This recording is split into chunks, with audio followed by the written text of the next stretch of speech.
क्षेत्र के विकास और स्थानीय अर्थव्यवस्था में महत्वपूर्ण योगदान देने वाले हमारे स्वयं सहायता समूह के 40,000 लाभार्थियों को 26.5 करोड़ रुपए की धनराशि भी वितरित की जा रही है। वहीं क्षेत्र में केंद्र और राज्य सरकार की विभिन्न योजनाओं में 36,000 लाभार्थियों को 70 करोड़ रुपए की धनराशि भी डीबीटी के माध्यम से सीधे उनके खातों में आज हस्तांतरित की जा रही है। मुझे पूरा विश्वास है ये सभी योजनाएं न केवल इस क्षेत्र के लिए बल्कि आधारभूत सुविधाओं को सशक्त बनाने में बहुत सहायक सिद्ध होंगी, बल्कि हमारे सभी नागरिकों के लिए बेहतर सुविधाएं उपलब्ध कराने के साथ साथ जो स्थानीय अर्थव्यवस्था है उस स्थानीय अर्थव्यवस्था को एक नई गति प्रदान करेंगे। भाइयों बहनों, आज नरेंद्र मोदी जी के, हमारे प्रधानमंत्री जी के नेतृत्व में देश के अंदर आज बहुत तेजी से अनेक ऐतिहासिक काम हो रहे हैं। गरीबों के लिए काम हो रहे हैं, जरूरतमंद व्यक्ति के लिए काम हो रहे हैं, हमारी माताओं बहनों के जीवन स्तर को ऊपर उठाने के लिए काम हो रहे हैं, नौजवानों को रोजगार और स्वरोजगार से जोड़ने के काम हो रहे हैं। और उन्हीं के मार्गदर्शन में हमारे राज्य में भी विकास और समृद्धि के नए कीर्तिमान स्थापित हो रहे हैं। अनेक नए काम शुरू कराए जा रहे हैं, जहां एक और शहरों से लेकर सुदूरवर्ती पर्वतीय क्षेत्रों पर अनेक विकास के काम किए जा रहे हैं। सड़कों के क्षेत्र में शिक्षा, स्वास्थ्य, पेयजल और इंफ्रास्ट्रक्चर को मजबूत किया जा रहा है।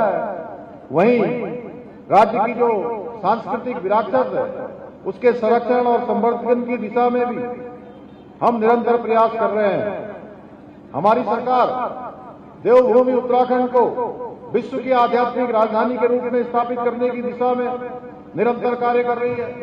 हम केदारखंड की भांति मानसखंड के पौराणिक मंदिरों के भी पुनरुत्थान एवं सौंदर्यीकरण के लिए संकल्पित होकर काम कर रहे हैं। जहां हम अनेक हमारे मंदिरों की एक मिशन के तहत सौंदर्यीकरण के क्षेत्र में आगे बढ़े हैं।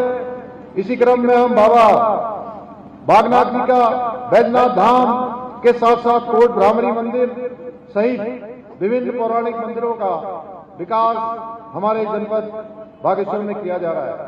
परंतु भाइयों एवं बहनों, तुष्टीकरण की राजनीति करने वाले कुछ लोग, उनको हमारे द्वारा ये कराए जा रहे इस प्रकार के मंदिरों के विकास, क्षेत्रों के विकास, इससे बड़ी परेशानी हो रही है। और वो कहते हैं कि ये धामों का विकास क्यों करता है, ये मंदिरों का क्यों विकास कर रहा है, क्यों केदारखंड और मानसखंड में मंदिर माला मिशन लाकर काम कर रहा है। तो मैं उन लोगों से कहना चाहता हूं कि धामों का विकास इसलिए करता है क्योंकि ये धाम हमारी आस्था, हमारी पहचान और हमारी देवभूमि की आत्मा है। और जब तक मुझे आप सबका आशीर्वाद मिलता रहेगा, मैं उत्तराखंड की इस समृद्ध आध्यात्मिक विरासत को और अधिक सशक्त बनाने के लिए निरंतर कार्य करता रहूंगा। भाइयों बहनों, आदरणीय प्रधानमंत्री जी के नेतृत्व में शीतकालीन यात्रा की पहल भी हमने प्रारंभ की है, जिसके माध्यम से हम राज्य में 12 महीने पर्यटन की निरंतरता सुनिश्चित करने का काम कर रहे हैं।